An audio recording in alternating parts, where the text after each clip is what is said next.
मच्छी फ्राय करण्यासाठी लागणारं साहित्य: थोडासा लसूण पाकल्या, मसाला, मीठ, हळद, लिंबू अर्धा, गरम मसाला आणि कोथिंबीर. आता थोड्या वेळात आपण सगळं मिक्स करून घेऊया. सगळं साहित्य यामध्ये टाकून घेऊया आणि चांगल्या प्रकारे त्याला लावून घेऊयात.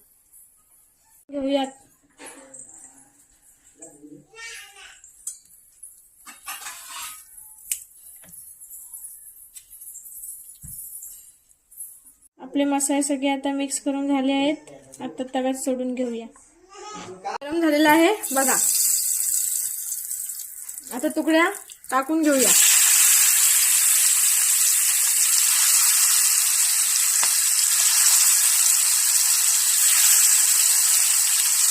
या मच्छीचं नाव आहे कोचमासा.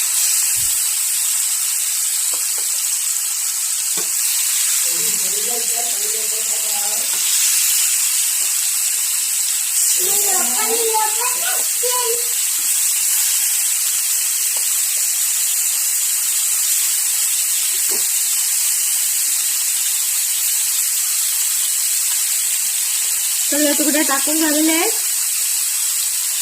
तेल पण तापलं आहे. थोड्या थोड्यात आपली मच्छी शिजून होईल. आपण लसणाच्या पाकळ्या अख्ख्या टाकलो काय ह्याच्याने चव छान येते. असंच कधीतरी बनवून बघा. मच्छी टाकून झालेली आहे.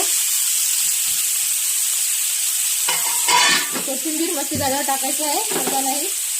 आपली मच्छी आता झाली आहे आणि कोथिंबीर टाकून घेतली आहे. थोडी अजून वर टाकून घेऊया.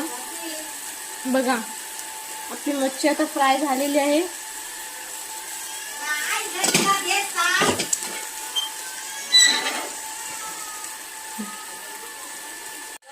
आपली मच्छी फ्राय झालेली आहे बघा. जर तुम्हाला आवडल्यास लाईक करा, शेअर करा, सबस्क्राईब करा आणि कमेंट पाठवा नक्की. बाय.